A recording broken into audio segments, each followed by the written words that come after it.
Bonjour à tous, bonjour docteur. Oui, bonjour bien-aimé Sam. Bonjour frère José. Bonjour frère Sam. Content de vous retrouver encore en direct pour l'émission que maintenant vous avez l'habitude, le ministre face au peuple. Et aujourd'hui nous allons recevoir encore une fois le docteur... Je ne pense pas qu'on devrait un peu... Attends, on va voir si on peut... Parce que j'ai l'impression qu'on est un peu loin là. Ah, ok. Bon, essayons de le mettre comme ça. Bon, allons voir. Ouais, c'est beaucoup mieux comme ça. Oui. Alors je disais que bon, on reçoit le docteur Adélard, que tout le monde connaît maintenant. Et donc je commencerai par cette question. Docteur, vous avez bonne mine, comment ça va? Mais je vais bien, donc l'hiver s'en vient, comme disent les Québécois. Bon, et quand il fait frais, on sait ça un peu mieux parce qu'il ne fait pas très chaud. Ok.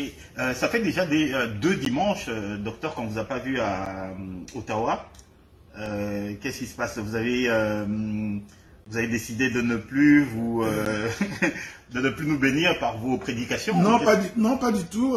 Comme vous savez que nous avons une autre assemblée à Montréal.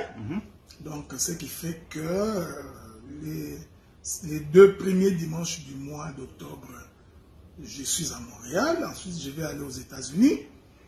Et quand je rentrerai, le dernier dimanche du mois, je serai encore à Montréal. Donc, je reviens à Ottawa au mois de novembre. Ah, ok, d'accord. Donc, ce qui fait que probablement que les deux prochains samedis, on ne pourra pas vous recevoir non plus pour l'émission. Oui, je crois que le samedi prochain, je serai en partance vers les États-Unis, donc je ne pourrai pas être à l'émission. Le samedi 22, il y aura une émission questions-réponses aux États-Unis sur le mariage. Je crois que cette émission-là, les gens pourront nous suivre en direct. Il n'y a pas de problème pour ça. D'accord. Alors, donc, on vous donnera plus de précisions là-dessus pendant la semaine. Et Josué. Ça va très bien, grâce à Dieu. Moi, j'attends toujours un heureux événement. Non, tout le monde attend cet heureux événement et gloire soit rendue à Dieu. Ok, parce que chaque fois que je vois ta femme le dimanche, je me dis, mais qu'est-ce que tu fais encore parmi nous? Ah non, ça va. D'accord. Alors, donc, c'est qu'on va faire dans un premier temps, docteur, on va un peu revenir sur des choses qu'on a dites les 2 dernières semaines. Parce que les gens nous ont posé des questions là-dessus. Et une des questions qui est revenue, c'est au niveau des offrandes ou de la dîme des fidèles par rapport à l'œuvre, pour soutenir l'œuvre. Alors, les gens ont fait remarquer que de plus en plus, ils ont le sentiment qu'il y a beaucoup de manipulations, des prédications taillées sur mesure pour pouvoir soutirer de l'argent au peuple de Dieu. Donc, c'est véritablement, on joue sur la psychologie des fidèles pour pouvoir leur soutirer de l'argent afin de... En fait, cet argent-là que les fidèles donnent, ça ne va même pas à l'avancement de l'œuvre. En fait, cet argent va directement dans la poche des prédicateurs. Alors, docteur, qu'est-ce que vous avez à nous dire là-dessus? Parce que vous-même, vous êtes dirigeant d'une assemblée chrétienne. Qu'est-ce que vous avez à nous dire là-dessus? Bon, d'abord, je voudrais vous remercier pour la question. Que la gloire soit rendue à Dieu. Il faudrait ici d'abord préciser que donner des offrandes ou un salaire, c'est le terme que je préfère utiliser, à un serviteur de Dieu, ce n'est pas un péché. Hein? Donc je crois que la loi de Dieu recommande que l'on prenne soin des serviteurs. Mais je dois le faire quand même librement. Permettez-moi quand même que je puisse le faire librement. Non, mais vous ne le faites pas librement. Vous le faites parce que vous êtes contraint par la parole. Vous voyez, donc cette notion de la liberté-là, même quand la Bible dit que chacun donne selon qu'il a résolu dans son cœur, sans motif de contrainte, mais il faut comprendre qu'en tant qu'enfant de Dieu, on est contraint par les Écritures de le faire. Okay? Donc, que tu les veuilles ou pas, tu es obligé de les faire, du moins si tu as le Saint-Esprit. Donc, essayez de ne pas comprendre la parole de Dieu en français. Donc quand on a le Saint-Esprit, on a l'obligation de soutenir les hommes de Dieu et de soutenir l'œuvre de Dieu. Mais aujourd'hui, ce qui nous dérange, c'est les différentes manières que les hommes dits de Dieu utilisent pour obtenir auprès du peuple de l'argent, tous les avantages que vous voulez.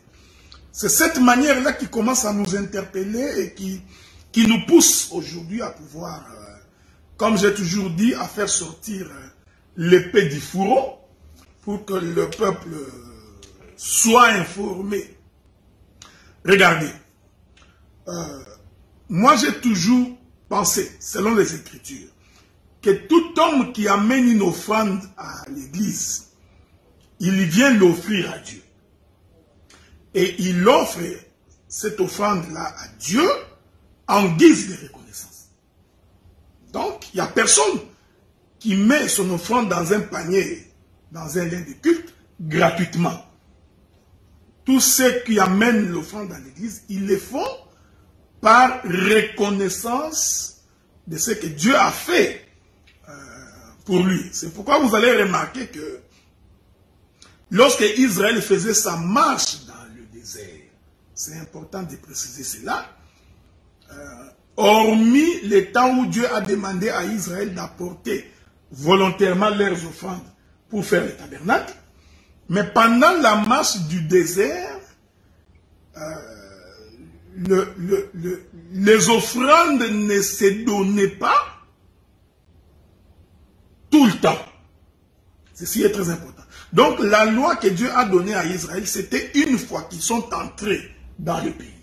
Dès que Israël entre dans le pays, c'est-à-dire que Dieu lui a donné une terre qui sera pour Israël la source de revenus.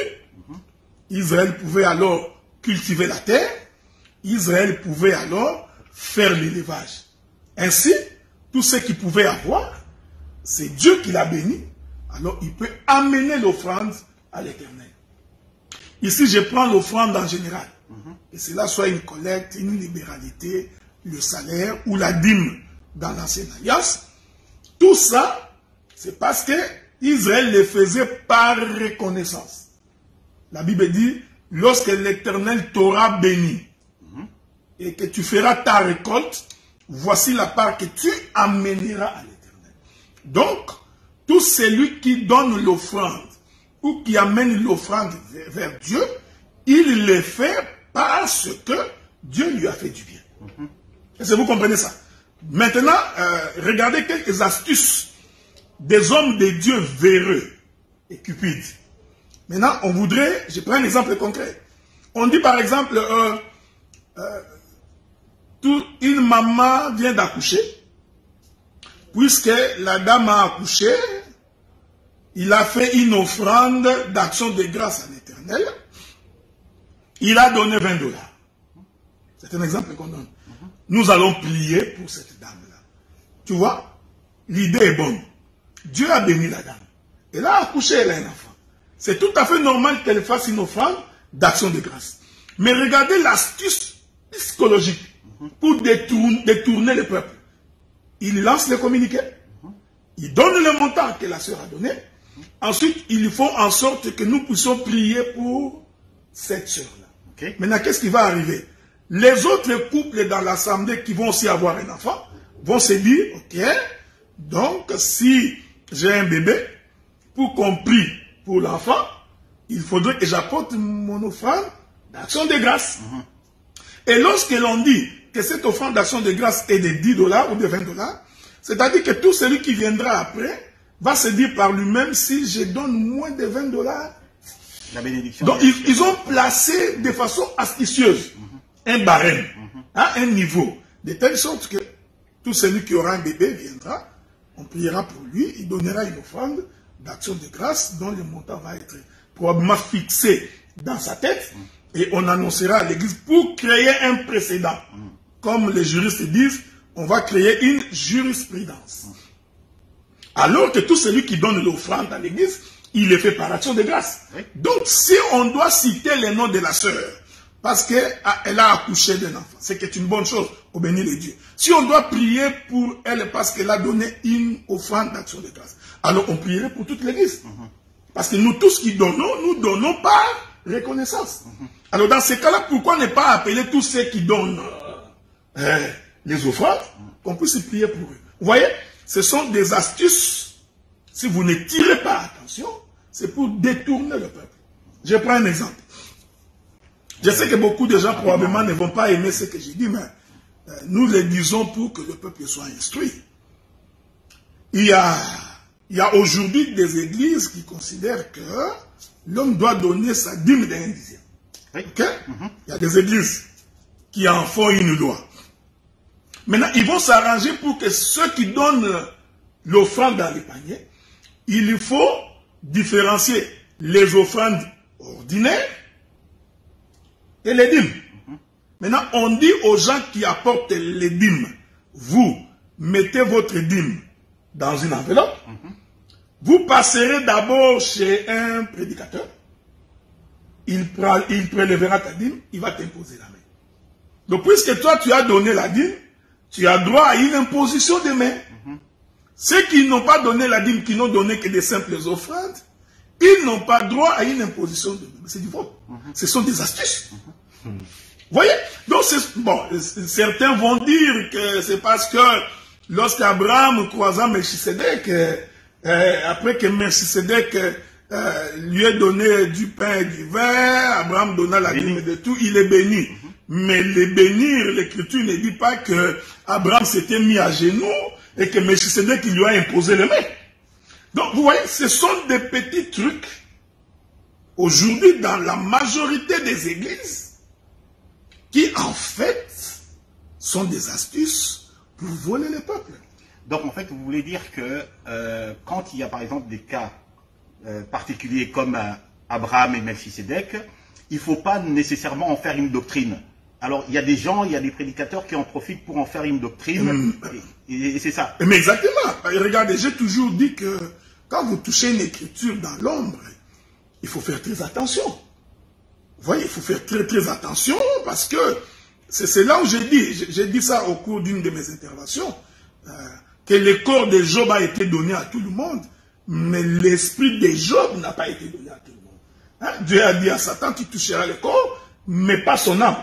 Donc il y a des gens qui sont en train de toucher le corps de Job, mais ils n'ont pas la vie qui se trouve dans ce corps, qui est l'explication de l'écriture. Donc quelqu'un ne peut pas prendre l'exemple d'Abraham.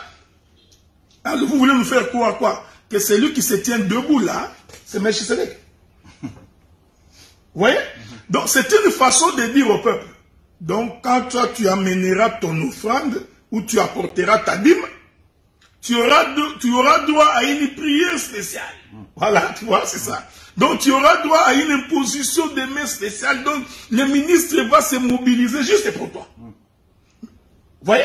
Maintenant, tous ceux qui ont besoin d'une bénédiction, qui ont cet entendement, vont se dire, ok, nous allons tous nous apprêter pour que nous amenions régulièrement nos dîmes. Ainsi, nous aurons des prières spéciales.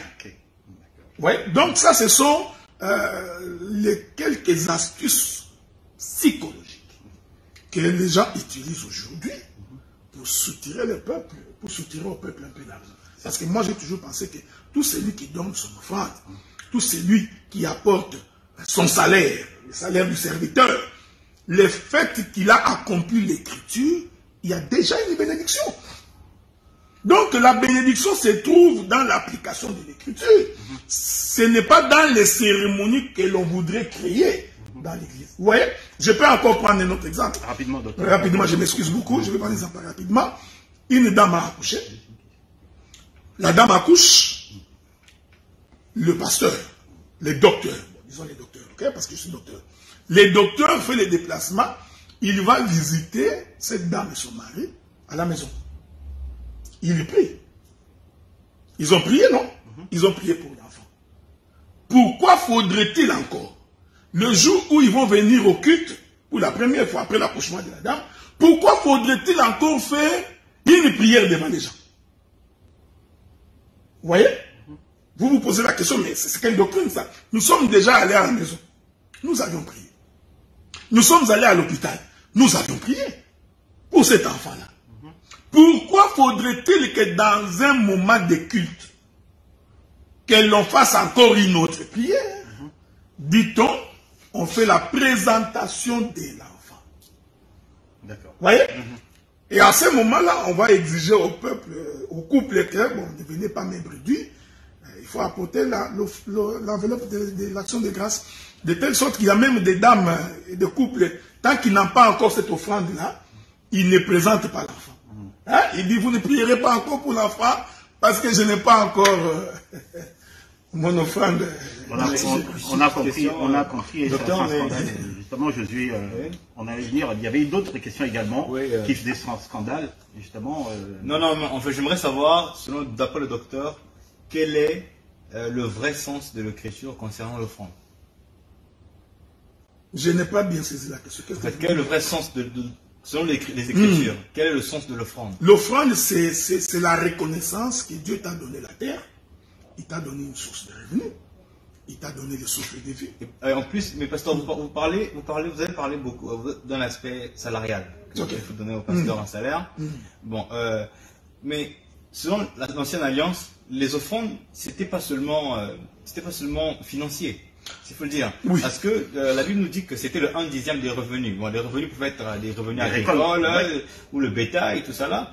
Les Lévites, ils prenaient. Mais ce qu'on a remarqué aujourd'hui, c'est que généralement, quand on parle du revenu, bon, ou encore de l'offrande, c'est toujours l'argent. C'est toujours l'argent. Bon, moi j'ai assisté à un pasteur qui, quand on a apporté les fruits, il a dit, est-ce que moi, qu'est-ce qu'on a foutu des fruits?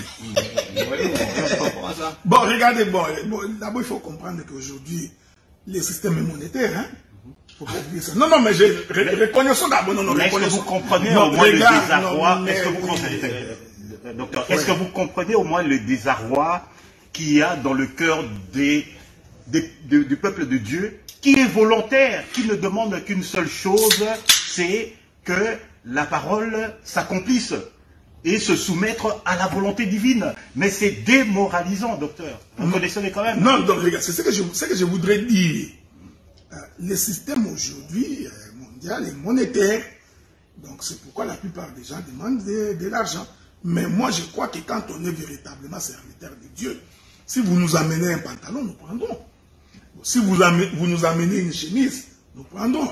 J'aime ces choses. Si vous nous amenez les fruits, pourquoi on va refuser des fruits? On vous amènera un mouton. Mais regarde, je vais adorer que vous m'ameniez un mouton. Ok? Donc, pour autant, regardez, il y a une chose ici, ce qui s'est passé que lorsque vous êtes en face d'un homme de Dieu qui sert Dieu au milieu de vous, non pas avec l'idée de vous escroquer, vraiment comme un apostolat de façon désintéressée. L'éternel Dieu qui t'a établi ne peut que susciter dans les cœurs du peuple pour donner. Un désir volontaire de... Donc le Saint-Esprit, vous voyez, nous ne sommes pas dans une situation mécanique. Nous sommes dans une situation où, quand le Saint-Esprit est à l'œuvre, les gens donnent sans qu'ils aient l'impression qu'on est en train de les pousser. C'est pour cette raison que vous remarquerez, donc c'est aussi une occasion pour moi de faire la publicité de l'Assemblée des Saints d'Ottawa. C'est pas mauvais. Par la publicité de l'Assemblée des Saints d'Ottawa, j'ai fait la publicité de ce Jésus auquel nous croyons. C'est pourquoi nous ne faisons pas des enseignements du genre à pousser le peuple à donner. Ce n'est pas parce que nous manquons que nous venons prêcher qu'il faut que vous donniez. Non. C'est-à-dire que lorsque nous voulons prêcher sur les données, nous prêchons ça de façon désintéressée pour que le peuple soit instruit. Et moi, j'ai toujours pensé que lorsque quelqu'un comprend les choses de Dieu, lorsque quelqu'un réalise la bonté de Dieu au travers des ministres, de façon tout à fait volontaire, l'homme donne. Il n'a pas besoin d'être poussé. Il n'a pas besoin. Donc c'est pourquoi, même nous qui servons Dieu, nous avons des gens qui nous font des virements chaque fin du mois. Et il me dit, docteur, moi, chaque fin du mois, je t'ai fait un virement de 270 $. Il y en a des gens qui le font. Nous avons des gens qui m'appellent, bien-aimé, docteur Adélard, à la fin de ce mois ici, je t'ai fait un virement de 500 $. Il y en a qui le font. Donc, parce qu'ils ont compris que, puisque cet homme nous enseigne l'évangile, nous pouvons donner librement. Mais nous ne pouvons pas, quand on est serviteur de Dieu, trouver des astuces, des manières de soutirer l'argent au peuple en créant plusieurs sortes d'offrandes. L'offrande des tôles, l'offrande des pieds, l'offrande des maisons, l'offrande des vestes, l'offrande des prophètes. On crée toutes sortes d'offrandes tout simplement pour voler le peuple. Vous comprenez à peu près? Donc c'est... En tout cas, moi, le conseil que je vous donnerai, c'est que finalement, lorsque vous n'êtes pas convaincu, ne donnez pas, simplement. Ne donnez pas, posez la question aux hommes de Dieu, parce que vous n'êtes pas obligé de les suivre comme des moutons. Posez la question aux hommes de Dieu. Vous pouvez écrire au docteur Adélard, il va vous répondre. Vous pouvez nous écrire à travers cette émission, on va vous répondre. Vous n'êtes pas obligé d'appartenir aux assemblées des saints, puisque, en fait, l'enseignement est pour le peuple de Dieu en général. Alors, le conseil que je vous donne, vous n'êtes pas convaincu, ben vous ne donnez pas. C'est aussi simple que ça. Et voilà, bon, ben, vous allez dealer avec votre propre conscience. Pour l'autre question, on va reprendre ça à la fin, s'il me laisse un peu de temps, Josier. Tout de suite, on va passer à l'actualité, docteur. Quand je parle d'actualité, j'ai remarqué, hein, mais rapidement, hein, je voudrais votre avis justement en tant qu'homme de Dieu. Il y a comme une espèce de confusion chez nos amis branhamistes, parce qu'il y a, il semble-t-il, j'ai vu on l'appelle prophète, enfin je sais qu'il est chantre, il est très populaire, okay, sur les ondes. C'est pour cette raison-là justement que je voudrais avoir votre avis, parce que c'est une personne qui est quand même assez populaire. Sa musique qui est assez écoutée et appréciée. Et cette semaine, on l'a entendu pendant qu'il était en train de prêcher. Ouais, il a dit, il y a 2 semaines, il a dit ouvertement à son assemblée, et les gens ont applaudi. Il a dit, je cite, « Je vais vous choquer, moi j'aime Branham encore plus que Jésus. » Alors, il y a des gens qui ont été choqués parce qu'ils ont dit, bon bah écoutez, c'est l'apostasie libre carrément. Il y en a qui ont dit, ben écoutez, on vous l'avait dit que dans les derniers temps, ça va être, les gens vont commencer de plus en plus à se dévoiler. D'accord? Qu'est-ce que vous en pensez, docteur? Parce que moi-même, je peux vous dire que moi-même, même dans ma voiture, j'écoute la musique de ce gars-là. Hein? Alors, qu'est-ce que vous en pensez de ce genre d'affirmation D'abord, je voudrais vous remercier pour la question.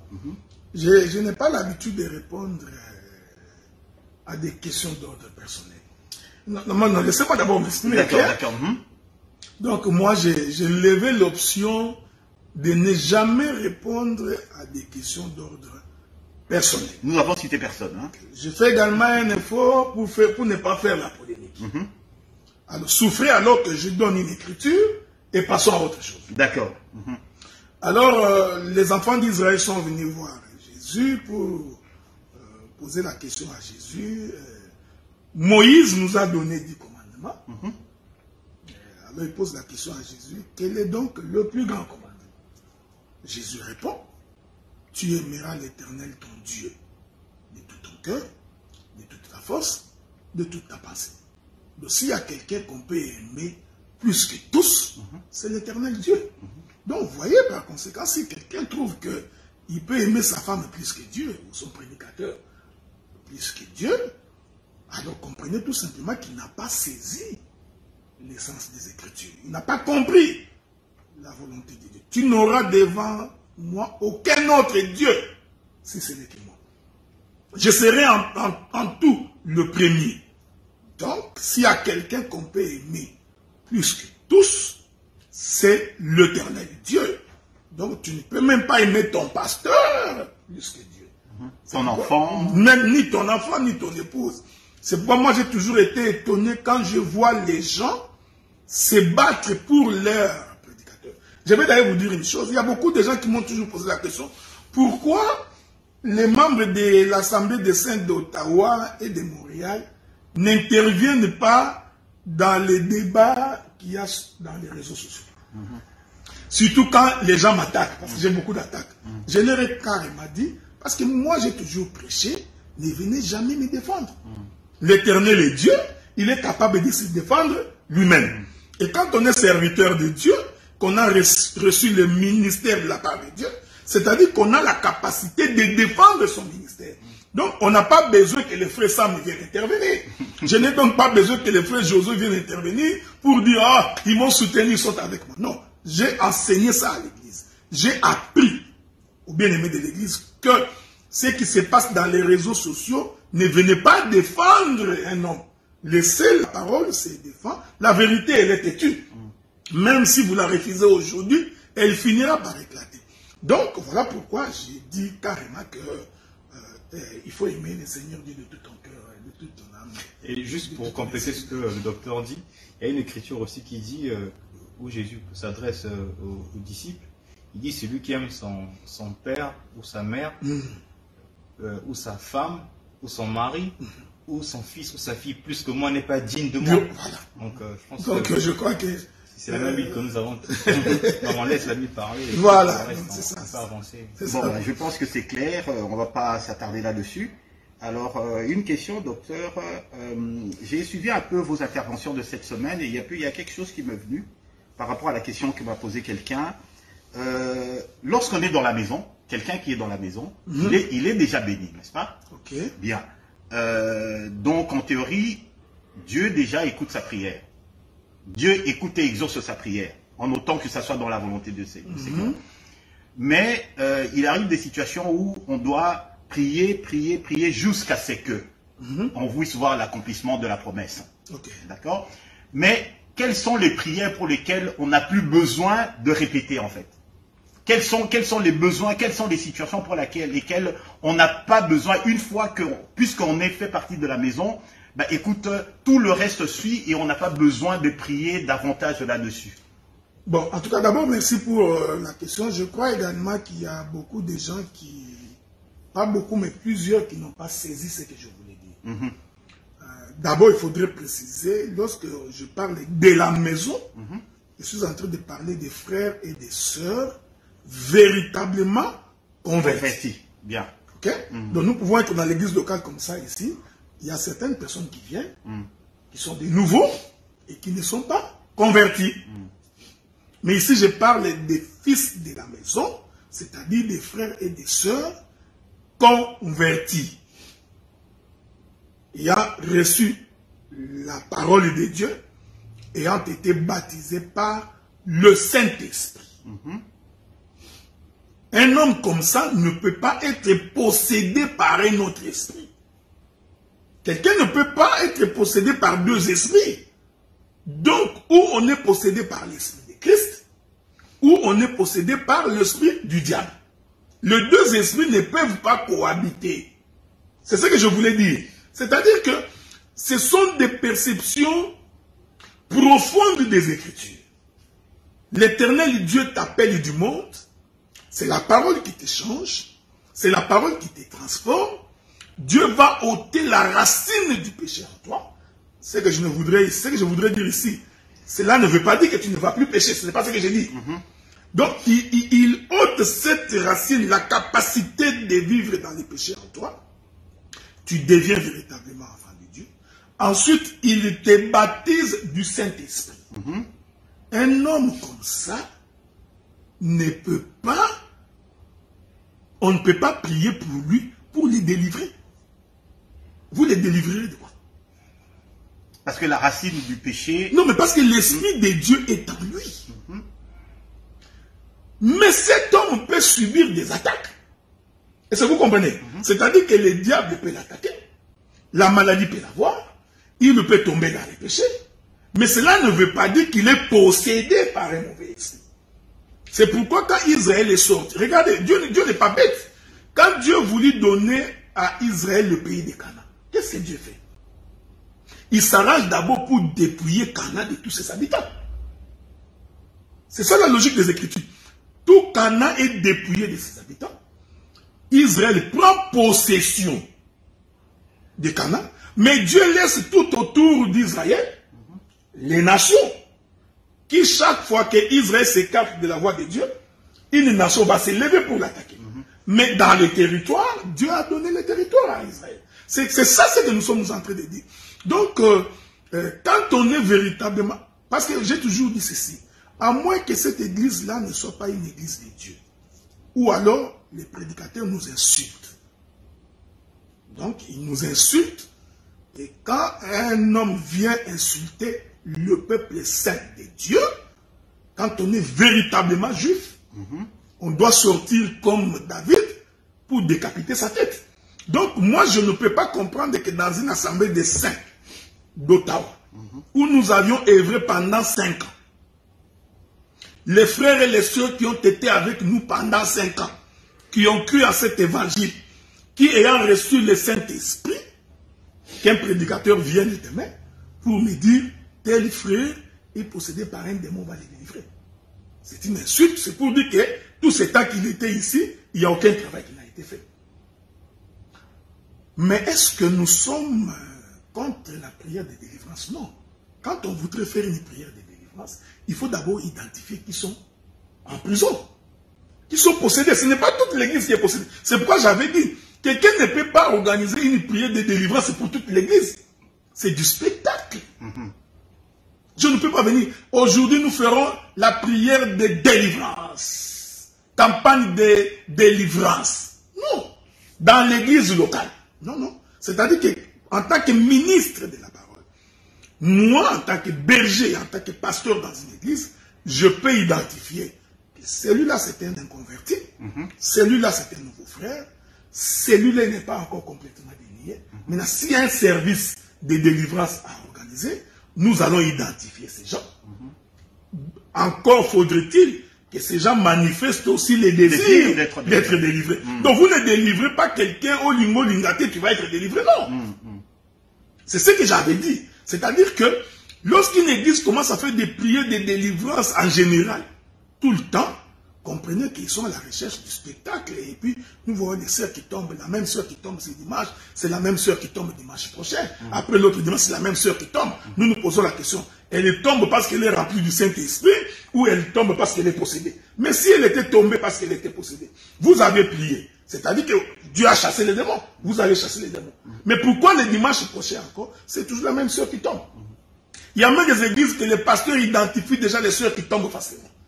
Automatiquement, dès qu'ils ont un visiteur, pour démontrer la puissance de Dieu, il va envoyer ces sœurs-là. Parce qu'elle devra compris pour vous. Parce que c'est que celle-là, dès qu'on la touche, elle va tomber. Et les gens croient que tomber là, c'est ça la puissance de Dieu. C'est ce que j'ai dit. Donc, un enfant de Dieu converti, ayant le Saint-Esprit, ne peut pas être possédé. D'accord. Elle peut subir des oppressions. Voilà pourquoi nous prierons. Pour que Dieu se lève et combatte pour lui. Elle peut subir des attaques. Voilà pourquoi nous prierons. Mais nous ne ferons pas une prière de délivrance sur lui. Non. Ça, ce n'est pas l'écriture. Il y a une question qu'une sœur a posée. Justement, je pense que la sœur a écouté également une de vos interventions. Et puis, en fait, elle voulait avoir un peu l'avis de l'homme de Dieu. Parce que c'est une sœur qui n'a pas eu beaucoup de succès dans ses relations, je dirais, amoureuses. Et souvent, c'est toujours le même genre de personnes qui reviennent dans sa vie. Comme si elle attirait toujours les mêmes personnes. Mais c'est une enfant de Dieu et tout. Elle a entendu votre intervention, elle dit si on ne mange pas l'agneau, on ne peut pas être délivré. Bon, pour elle, c'était du charabia. Donc, vous allez nous dire, c'est quoi ça, en fait, manger l'agneau? Est-ce que c'est parce que cette sœur-là n'a pas mangé l'agneau qu'elle se retrouve souvent dans ces genres de situations? Ou est-ce qu'il y a quelque chose en elle qui fait que, elle attire toujours les mêmes personnes?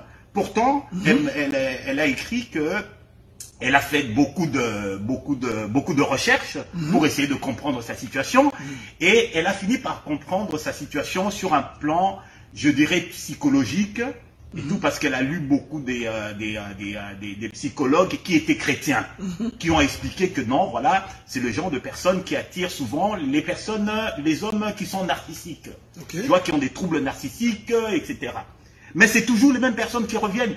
Pourquoi justement? Alors, elle voudrait savoir comment est-ce qu'elle va être équipée justement pour que cela puisse cesser. C'est-à-dire qu'elle soit une personne complètement convertie sur d'elle et que si ces attaques-là viennent encore à nouveau, ben, elle sait comment dealer, mais sur un plan spirituel. Elle veut connaître la vie de l'homme de Dieu que vous êtes. Donc voilà une très belle question. Je ne voudrais pas faire un jugement des valeurs. Je crois que quand l'Éternel délivre, il délivre totalement. Essayons de ne pas penser à la manière des hommes. Hein? Ne pensons pas comme nous. Quand l'Éternel délivre, j'ai dit l'Éternel Dieu, le créateur du ciel et de la terre. Lorsque c'est Dieu qui te délivre, la Bible dit, vous connaîtrez la vérité vous affranchira, et vous serez réellement libre. Quand le Seigneur dit réellement, parce qu'il sait qu'il y a d'autres libertés qui ne sont pas vraies. C'est pourquoi il précise, c'est la connaissance de la vérité qui affranchit l'homme, et que l'homme puisse devenir réellement libre. Maintenant, j'ai toujours dit aux bien-aimés, quand vous allez dans une église, commencez par observer la chair. Il faut d'abord observer la prédication qui est annoncée. Il faut observer l'enseignement qui est donné. Parce que c'est dans l'enseignement qu'il y a la délivrance. Mon peuple périt parce qu'il lui manque la connaissance. Donc, si la chair n'apporte pas la connaissance des Écritures. Attention, docteur, parce que quelquefois, quand vous dites la chair, les gens confondent avec la chair. Le prêchoir. Le prêchoir. Donc, l'autel. L'autel. Je préfère l'autel. Donc, ce n'est pas pour rien que Dieu avait dit à Moïse, lorsque vous bâtirez l'autel, voici la manière dont vous devez le bâtir. Parce que si vous bâtissez très mal l'autel, même votre prière ne peut pas être exaucée. Même quand bien même qu'on a la volonté, quand bien même qu'on voudrait que les choses changent, mais quand l'autel est mal bâti, Dieu n'exauce pas la prière. Donc ce que je voudrais dire à cette sœur, premier élément, il a cru en quel évangile? Vous voyez? C'est le premier élément. Il a cru en quel évangile? Quand vous dites qu'elle est chrétienne, est-ce qu'elle est chrétienne de nom ou elle est chrétienne parce qu'elle vit avec la crainte de Dieu, avec la haine du péché? Au quotidien. Au quotidien. Vit-elle vraiment la sainteté de Dieu? Vit-elle la sanctification de Dieu? Ce sont des éléments qui te permettent de comprendre si réellement tu es avec Dieu. Vous voyez, il y a des gens qui vont à l'église parce qu'ils sont habitués. Mais au quotidien, il insulte, il vole, il calomnie, il ne se gêne pas. Il y a des gens comme ça. Et puis, je ne connais pas la sœur, donc je ne peux pas porter un jugement sur elle. Le premier homme qui vient, qui couche avec toi. Tu prends un deuxième qui couche avec toi. Troisième qui couche avec toi.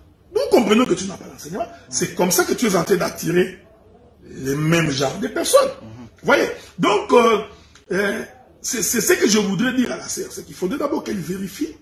Elle va dans quelle église? Quel est l'enseignement qui est donné? Quel est le modèle qu'on prêche là-bas? Ça, c'est un élément. Deuxièmement, quel est l'enseignement que l'on donne sur le mariage? Qu'est-ce qui est enseigné? Vous voyez? Donc, à ce moment-là, ça nous permettra de comprendre quand la femme a cru au Seigneur, avait-elle véritablement cru? A-t-elle vraiment abandonné le monde? Ouais. Ici, je ne voudrais pas dire que tu ne vas pas pécher. Donc, ça peut arriver que tu pêches. Dans la faiblesse de la chair, ça peut arriver que tu tombes. Donc, nous bronchons tous d'une manière ou d'une autre. Ici, je parle de quelqu'un qui a la vie du péché. C'est-à-dire qu'aller dans une boîte de nuit chaque week-end, ça ne les dérange pas. Il trouve que c'est correct. Qu'il fasse l'escroquerie, sa conscience ne lui dit rien. Qu'il calomnie ou qu'il insulte, donc tu vois, ça c'est quelqu'un qui, quand bien même qui vient à l'église, ce n'est pas un chrétien. Ce n'est pas une chrétienne. Et là, nous comprenons qu'il est encore sous le coup de la malédiction. C'est là où j'avais dit, des gens comme ça, même si nous les voyons à l'église pendant 20 ans, en réalité, c'est toujours un inconverti. C'est pourquoi Le problème, c'est le prêchoir. Quand nous sommes dans une église où aucun prédicateur ne place le marteau sur le péché. Toutes les prédications, c'est Dieu va te guérir, va te sauver, l'Éternel Dieu va te bénir. Mais la personne que l'on bénit vit dans la débauche. La personne que l'on bénit vit dans les désordres. C'est un ivrogne, mais on dit à cette personne que Dieu va le bénir. Vous comprenez qu'un tel individu, c'est tout à fait normal que les choses ne puissent pas marcher. Maintenant, parce que laissons-nous parler avec les Écritures. Quand nous prenons Psaume chapitre 1er, la Bible dit « Heureux l'homme qui ne marche pas selon les conseils des méchants, qui ne s'assied pas en compagnie de nos cœurs, mais qui trouve son plaisir dans la loi de l'Éternel, qui la médite nuit et jour. » Donc toute sa vie, c'est Dieu. L'Écriture dit « Il est comme un arbre planté près d'un courant d'eau, qui donne son fruit en sa saison, et dont les feuillages ne se flétrit point. » L'Écriture continue. Tout ce qui lui fait lui réussir. Donc, moi j'ai la foi que c'est lui qui est attaché à Dieu. Même si aujourd'hui tout n'est pas rose, mais il verra par lui-même qu'il est en train d'avancer pas à pas, sa condition devient de plus en plus meilleure jusqu'à l'enlèvement. Mais si vous stagnez, la chose à vérifier, c'est ta foi. C'est ta relation avec Dieu. Qu'est-ce qui s'est passé? Et si vous vérifiez bien, si vous fouillez très bien, vous verrez qu'en réalité, ce n'était pas la bonne conversion. Voilà. Okay, tout est une question de conversion. Exactement, toute une question de conversion. Ok, et puis donc, comme je vous ai dit, ça semble être du charabia. Qu'est-ce que c'est que si on ne mange pas l'agneau, on ne peut pas être délivré? Vous pouvez brièvement expliquer ce que ça veut dire? J'aime cette question-là parce que je l'avais dit la fois passée. Regardez, Israël était en Égypte pendant 4 générations. L'Éternel envoie Moïse pour délivrer Israël. La mission de Moïse en Égypte n'était pas pour qu'ils aient des maisons. Non. Parce que dans tous les cas, ils habitaient dans des maisons. Et je crois même qu'ils mangeaient bien. Parce que quand ils sont arrivés en chemin, ils ont dit pourquoi tu nous as amenés ici alors qu'on était bien là-bas, on mangeait la viande, les concombres. Vous voyez? Donc, pour ce qui est de manger là, Israël, quand bien même qu'il était en Égypte, mais il mangeait bien. Ce sont des éléments importants quand on enseigne la parole. Donc Moïse n'est pas allé en Égypte pour faire la démonstration des miracles. Non. C'est pourquoi aujourd'hui nous avons les gens, vous placez la charrue avant le bœuf. Hein? Les gens placent les miracles avant la parole. Quand un prédicateur place les miracles avant la parole, comprenez qu'il est entré par la fenêtre. C'est quelqu'un qui ne comprend pas la voix de Dieu. Quand Dieu envoie Israël en Égypte, la mission de Dieu, c'était que Israël puisse sortir. C'est-à-dire que tous les 9 premiers miracles que Moïse avait fait en Égypte n'avaient aucune autre mission que celui qui est esclave sorte. C'est pourquoi j'avais dit au cours d'une intervention, quand Dieu opère un miracle dans la vie d'un païen, l'objectif doit être que cet homme se convertisse. Ce n'est pas pour lui faire plaisir, pour qu'il puisse avoir des enfants. Non, non, non, non. Si c'est Dieu, vous comprenez? C'est pourquoi un jour il a dit aux Juifs, si vous ne croyez pas à ce que je dis, si vous ne croyez pas, croyez du moins par rapport à ce que vous voyez. C'est-à-dire que le miracle que vous voyez doit vous amener à croire. Vous comprenez ça? Donc, Moïse arrive en Égypte, il fait des miracles. C'est ici que j'interpelle le peuple. Que si quelqu'un est attiré par les miracles, tu es le plus malheureux de tous. Parce que Dieu faisant les miracles, c'est pour que les païens se convertissent. C'est pourquoi quand il les envoie en mission, il dit voici les miracles qui accompagneront. Là, il les envoie. Pourquoi? Parce que Dieu voulait qu'au travers des miracles, que les gens puissent croire. Mais si les miracles n'apportent pas la croyance, ce miracle n'est pas de Dieu. Même si l'homme est guéri physiquement. Okay? Nous avons des exemples dans la Bible, beaucoup de gens qui ont fait des miracles. Jésus a dit, je ne vous ai jamais connu. Voilà. Donc il ne faut pas être étonné que quelqu'un fasse un miracle. Dieu ne l'a jamais connu. tous les miracles que Moïse a fait en Israël, Pharaon n'a pas fait sortir les enfants d'Israël. Nullement.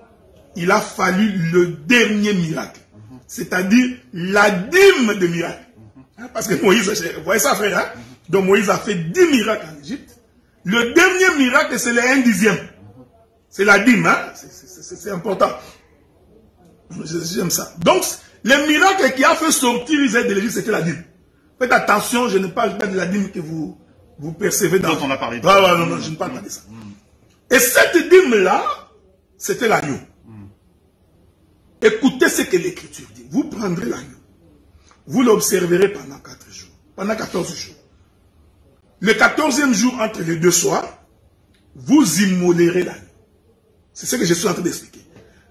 Et ce jour-là, que personne ne soit dehors. C'est-à-dire que, pour que vous ayez la délivrance, il faut quitter l'Égypte, entrer dans la maison. C'est-à-dire que ce jour-là, si quelqu'un était dehors, qu'il était israélite, fils premier-né, il mourra. Okay. Donc tout le monde avait veillé pour que si tu as un fils premier-né, qu'il soit dans la maison. Cette chose est prophétique. C'est pour dire que pour que quelqu'un soit délivré, il faut d'abord qu'il quitte l'Égypte. Parce qu'avant de manger l'agneau, ils étaient avec les Égyptiens. Mais pour manger l'agneau, ils doivent tous entrer dans la maison. Il y a beaucoup de choses à dire ici. Ah ouais, parce qu'il y a l'évangélisation, il y a l'apostolat là-bas dedans. Le ministère évangélique est là-dedans. Quand vous entrez dans la maison, celui qui présente l'agneau, c'est le prophète. Hein? Parce que c'est le prophète qui examine pour conclure qu'il n'y a ni tâche ni défaut. Donc ça demande un coup d'œil prophétique. Vous voyez ça? Pour qu'on dise, voici l'agneau. Une fois qu'on a vu l'agneau, il faut qu'on appelle les docteurs. Parce que c'est les docteurs qui coupent l'agneau. Les détails. L'agneau ne pouvait pas se manger en entier. C'est ce que je suis en train d'expliquer là. L'agneau ne pouvait pas se manger en entier. Il faut les découper en morceaux. Celui qui coupe là, c'est les docteurs. Ça, c'est des enseignements, je n'en fais pas dedans. Celui qui vient mettre la nourriture sur la table pour manger, c'est le pasteur. Ok? Il est merveilleux. Hein?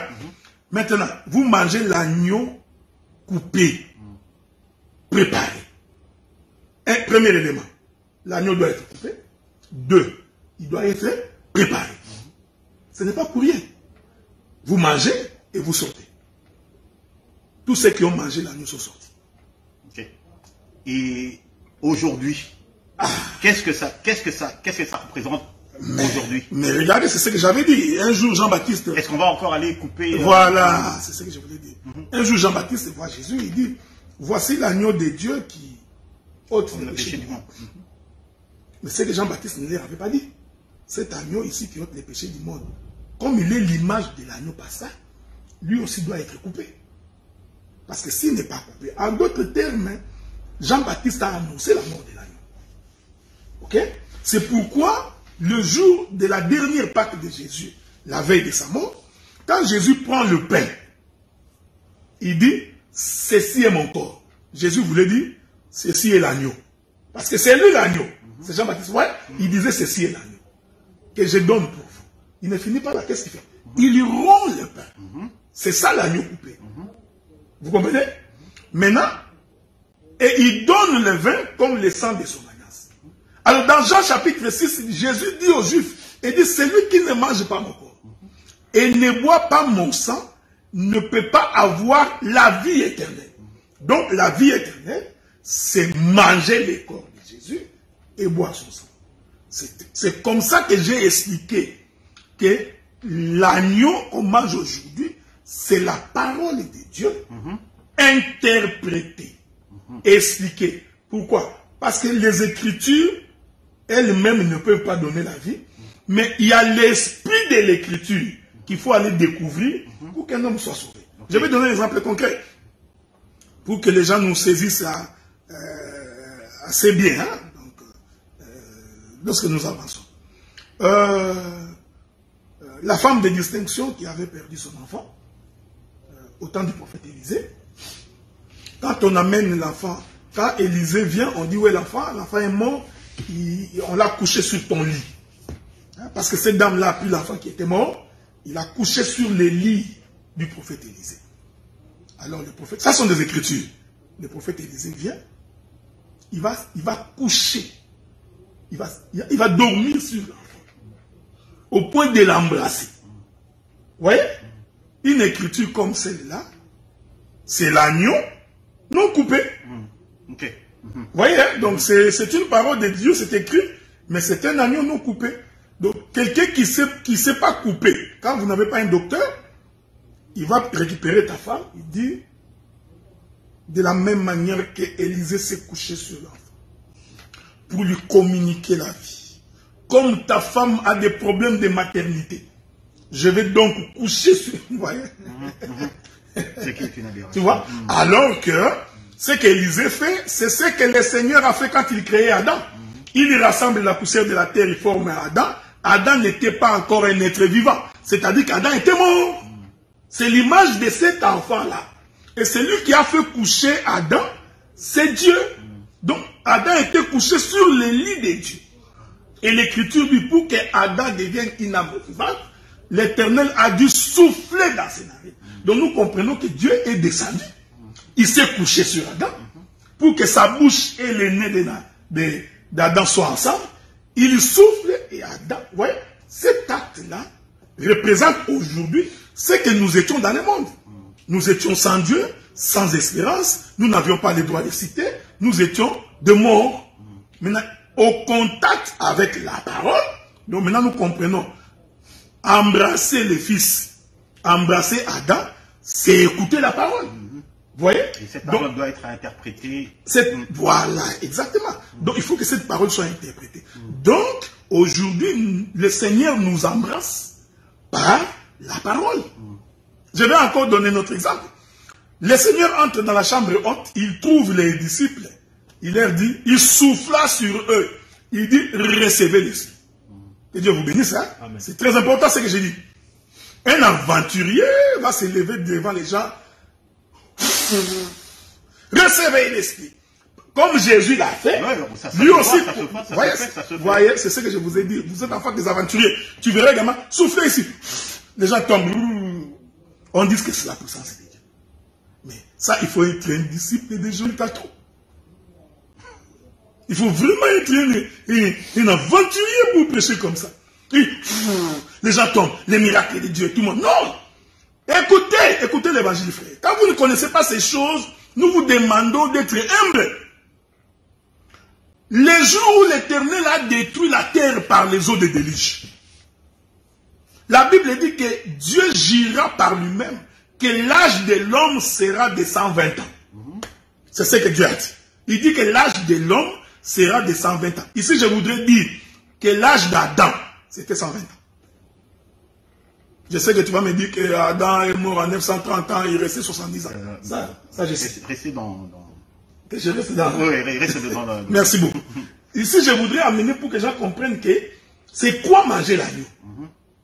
Donc, l'âge de l'homme, c'est 120 ans. Ok? Ça, c'était connu. L'homme qui est mort à 120 ans, c'est Moïse. Nous comprenons que le véritable homme, c'est Moïse. Mais Moïse vous dit que l'Éternel Dieu vous suscitera un autre prophète comme moi. Donc, c'est-à-dire que celui-là qui viendra là doit aussi avoir l'âge de 120 ans. Mais regardez, le jour de la Pentecôte, l'Écriture dit que les disciples qui étaient dans la chambre haute étaient au nombre de 120. En d'autres termes, là-bas, il s'est trouvé un homme. Parce que l'âge de l'homme, c'est 120 ans. Donc, les 120 là représentaient tout un homme. Mais cet homme-là était un homme mort. Parce qu'il faut que Dieu souffle dans les narines de l'homme pour que l'homme devienne un être vivant. C'est pourquoi quand Jésus entre dans la chambre haute, il commence directement par souffler. C'est-à-dire, tout comme Dieu a soufflé dans les narines d'Adam dans le jardin. L'Éternel aussi, Christ Jésus, va souffler. Arrête, spirituellement, il était en train de souffler dans les narines. Communiquer la vie. Communiquer la vie à l'homme de 120 ans. C'est pourquoi ils sont sortis par le Saint-Esprit. Ils ont commencé à parler. C'est ce que nous disons. C'est ça manger l'agneau. Donc l'interprétation de l'écriture. Docteur, excusez-moi. Oui. Est-ce que ce n'est pas deux écritures différentes là celle dont vous venez d'évoquer là? à moins que je me trompe, c'était pour plus de lumière. Lors de la descente de l'esprit dans la chambre haute, c'est dans Actes chapitre 2, où l'esprit descend. Maintenant, celle où le Seigneur demande aux disciples de se réunir en Galilée, c'est dans Jean. Bon, maintenant, là où le Seigneur souffle, là où il dit recevez l'esprit. Recevez l'esprit. Et là où même Thomas doute. Ok. Et après, Thomas tombe à ses pieds quand il dit touche. Ici, un esprit n'a pas d'eau. J'aimerais comprendre un peu. Parce que c'est dans Acte 2 qui sont 120. 120. Maintenant, est-ce que aussi à Galilée, là aussi, c'était 120? Regardez, c'est ce que je voudrais dire. Parce qu'il ne faut pas oublier. L'écriture des gens ne donne pas les détails des nombres qu'ils étaient. Ok? Mais la promesse d'aller attendre à Jérusalem, vous recevrez le Saint-Esprit. Cette promesse-là, nous comprenons par Acte chapitre 2, c'était pour les 120. Parce que ça ne pouvait pas en être autrement, parce que ce sont ces gens-là qui attendaient le Saint-Esprit. Est-ce que vous comprenez ce que je dis? C'est-à-dire, je vais m'expliquer ça, clairement. Noir sur blanc, Jean ne précise pas les nombres. Commençons par là. Dieu dit, ne sortez pas encore de Jérusalem. Attendez, lorsque le Saint-Esprit viendra, alors vous sortirez. Maintenant, quand il apparaît dans les livres des gens, et qu'il souffla sur eux, nous comprenons qu'il s'agit des gens qui attendaient la promesse du Saint-Esprit. Maintenant, pour comprendre les nombres des gens qui attendaient la promesse du Saint-Esprit, il faut que nous rentrions dans l'Acte des Apôtres. C'est là maintenant qu'on donne les nombres, qu'ils étaient 120. Donc nous comprenons que les gens qui ont eu la promesse ici, je voudrais que les bien-aimés me comprennent très bien. Prophétiquement, la promesse est pour 120. Pourquoi? Parce que c'est l'âge de l'homme. Dieu ne peut pas se contredire. C'est l'âge de l'homme. C'est pourquoi tu vas remarquer que même quand ils sont sortis pour annoncer l'évangile, la Bible dit Pierre est le 11, qui fait le chiffre 12, qui est la dîme des 120. Donc, de n'importe quelle manière, il ne pouvait être que 120. Parce que ça renferme la pensée de l'écriture. C'est pourquoi même quand on faisait l'autel, on était obligé de faire l'autel avec 12 pierres. Et c'est sur 12 pierres qu'on mettait les sacrifices. Donc les sacrifices n'étaient pas sur 13 pierres, sur 12. C'est là, parce que la pensée, c'est toujours l'homme. Donc cela veut dire aujourd'hui, logiquement, l'homme qui reçoit le Saint-Esprit, il représente le chiffre 12. D'accord, tu as une autre question dans cette même dynamique-là. Pas trop dans les, vos livres. On va rester, on va marcher, on va continuer à marcher. Lui, il adore les révélations. Non. Parce que les gens qui nous écoutent, bon, ils aiment pas trop qu'on puisse aller dans les hauteurs. Bah d'accord, très bien. Docteur, c'est une précision que j'aimerais avoir. Vous avez parlé de la scène qui s'est passée dans la salle de la Sainte Seine. Le pain, c'est l'agneau, vous avez dit. Ok. Le pain, c'est l'agneau. Et le sang, plutôt le vin, c'était le sang. Le sang de l'agneau.